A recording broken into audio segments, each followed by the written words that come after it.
आप में से कई अधिकारी आने वाले 10-15 वर्ष तक देश के एक बड़े भाग का प्रशासन चलाएंगे, आम जनता से जुड़े रहेंगे।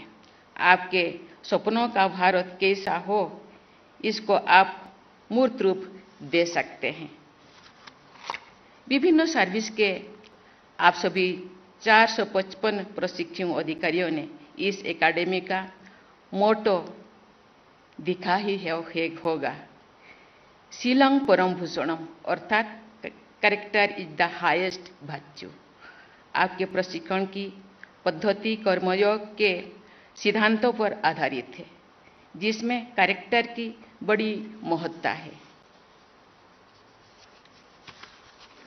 हमारे पूर्ववर्ती राष्ट्रपति प्रणब मुखर्जी ने प्रशिक्षु अधिकारियों को संबोधित करते हुए संविधान के प्रति सम्मान और निष्ठा का भाव रखने को कहा था। मैं भी इस बात को दोहराना चाहती हूँ।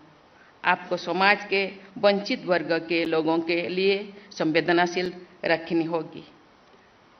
एनोनिमिटी, एबिलिटी और ऑस्टेरिटी ही एक सिविल सर्वेंट्स का आभूषण है। यही गुण आपको पूरी सेवा अवधि में आत्मबल देंगे।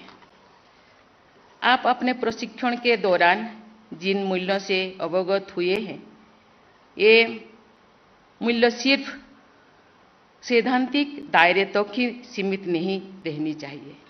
देश की जनता के लिए काम करते समय आपके सामने अनेक चुनौतियां और कठिनाई आपके सामने आएंगे। उन परिस्थितियों में आपको इन मूल्यों का अनुसरण करते हुए पूरे आत्मविश्वास के साथ काम करना होगा। भारत को उन्नति और विकास के पथ पर अग्रसर करना, देशवासियों के उत्थान का मार्ग प्रशस्त करना आप सबकी संवैधानिक जिम्मेदारी भी है और नैतिक अंतर्दायित्व भी है। समाज के हित का कोई भी कार्य सभी कुशलतापूर्वक संपन्न हो सकता है जब सभी भागीदारों का साथ लेकर चला जाए। समाज के सभी वर्गों और समुदायों की भागीदारी से किया गया कार्य प्रत्येक दृष्टिकोण से उत्कृष्ट होता है। इसलिए मेरा ये मानना है कि जब आप समाज के उपेक्षित और वंचित वर्ग के लोगों के ध्यान में रखते हुए अपने निर्णय लेंगे तो आप अपने लक्ष्य को प्राप्त करने में अवश्य सफल होंगे। मुझे बताया गया है कि आप लोगों ने अपने प्रशिक्षण के दौरान, आप मुझे आते हुए बता रहे थे, आज की आज़ादी के अंत्योदय तक अभियान के तहत पूरे देश में 75 गांव में आप समय बिताए। साथ ही आपने उन गांव में अमृत सरोवर का भी निर्माण किया है। ये सभी गांव ऐसे स्वतंत्रता सेनानियों के गांव हैं जिन्होंने किसी नाम और ख्याति की इच्छा किए बिना देश की आज़ादी के लिए लड़ाई लड़ी थी। आपको उन महान आत्माओं से प्रेरणा लेते हुए एक आम आदमी बनकर देश की सेवा करनी है। अपने गांव में प्रवास के दौरान सरकारी योजनाओं के क्रियान्वयन की प्रक्रिया को नज़दीक से देखा। वहाँ के लोगों की बुनियादी ज़रूरतों, उनकी समस्याओं, उनकी आशाओं, आकांक्षाओं को जानने समझने का मौका भी आप सबको मिला। मुझे विश्वास है कि आप इस व्यापक अनुभव को केवल प्रशिक्षण तक ही सीमित नहीं रखेंगे, बल्कि सरकारी योजनाओं का लक्ष्य प्रत्येक जरूरतमंद व्यक्ति तक पहुंचे, ये सुनिश्चित करने का दायित्व आप सदैव निभाएंगे। आज जनता जागरूक है और गुड गवर्नेंस समय की मांग है। गुड गवर्नेंस का अभाव हमारी अनेक सामाजिक और आर्थिक समस्याओं की जड़ है। लोगों की समस्याओं को समझने के लिए आम लोगों से जुड़ना जरूरी है।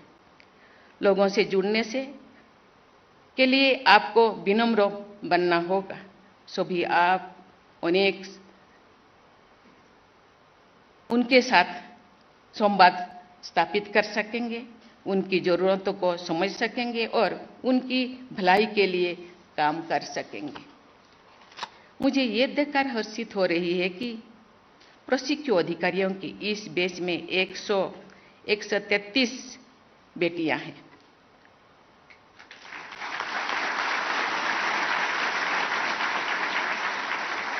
हमारे देश के सर्वांगीण विकास के लिए महिलाओं और पुरुषों दोनों का योगदान महत्वपूर्ण है।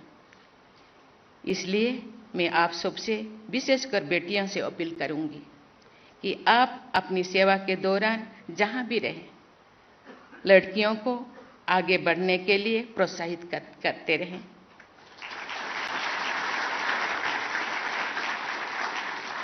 जो हमारी बेटियां विभिन्न क्षेत्रों में आगे आएंगे तो हमारा देश और समाज सशक्त बनेगा। प्रिय प्रशिक्षु अधिकारीगण, मैं आज आपसे वर्तमान समय के एक ज्वलंत मुद्दे पर बात करना चाहूंगी।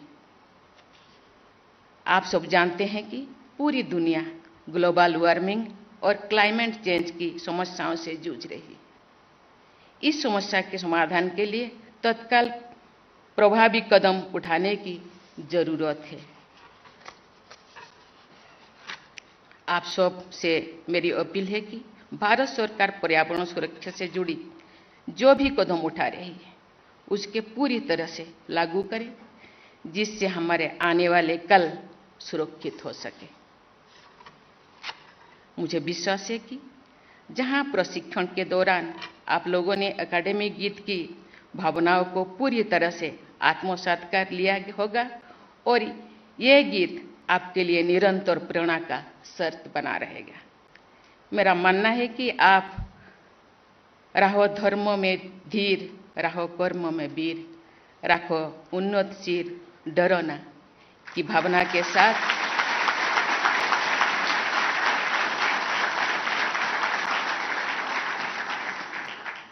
के साथ मौसूरी बालों कर्मयोगी के रूप में देश को प्रगति के पथ पर आगे ले जाने के लिए पूरी तरह से तैयार और समर्थ है। आपकी इस यात्रा में मेरी शुभकामनाएं आप सभी के साथ है। प्रिय प्रशिक्षु अधिकारीगण, आप आजादी के अमृत काल में सिविल सर्विसेज में प्रवेश कर रहे हैं। अगले 25 वर्षों में आप लोग देश के सर्वांगीण विकास के लिए नीति निर्माण और उसे लागू करने के महत्वपूर्ण भूमिका निभाएंगे। आज मैंने इस एकेडमी में वॉकवे ऑफ सर्विस का उद्घाटन किया, जहां प्रत्येक वर्ष प्रशिक्षु अधिकारियों द्वारा निर्धारित किए गए उनके राष्ट्र निर्माण के लक्ष्यों को टाइम कैप्सूल में रखा जाएगा। मुझे बताया गया है कि इन टाइम कैप्सूल्स को वर्ष 2047 में उन अधिकारियों द्वारा स्वयं खोला जाएगा जिन्होंने अपने राष्ट्र निर्माण लक्ष्यों को कैप्सूल में रखा है।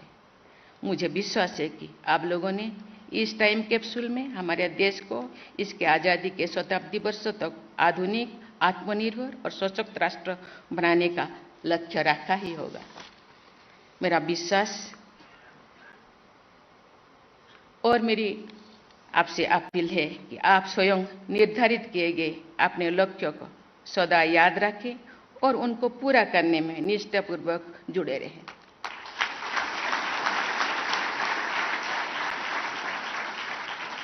ताकि जब आप वर्ष 247 में टाइम कैप्सूल को खोलें, 2047 में टाइम कैप्सूल खोले तो आपको अपने लक्ष्यों को पूरा करने का गर्व हो और संतुष्ट भी। आज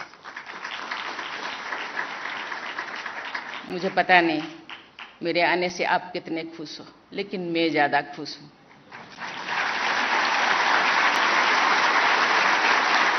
क्योंकि मैं यहाँ आने से ज़्यादा प्रभावित हूँ, ज़्यादा संतुष्ट हूँ, ज़्यादा खुश हूँ। मसूरी के नाम हम सुने थे, कभी आए नहीं थे, क्योंकि यहाँ देश के बनाने वाला इंजीनियरिंग को यहाँ प्रशिक्षण दिया जाता है। मैं इंजीनियर आपको इसीलिए कहती हूँ, आप चीफ इंजीनियर भी है, एग्जीक्यूटिव इंजीनियर भी है, क्योंकि आप देश को बनाते हैं, सशक्त करते हैं।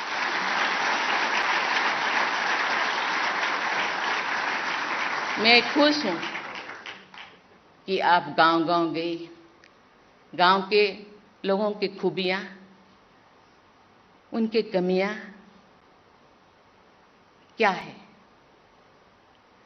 और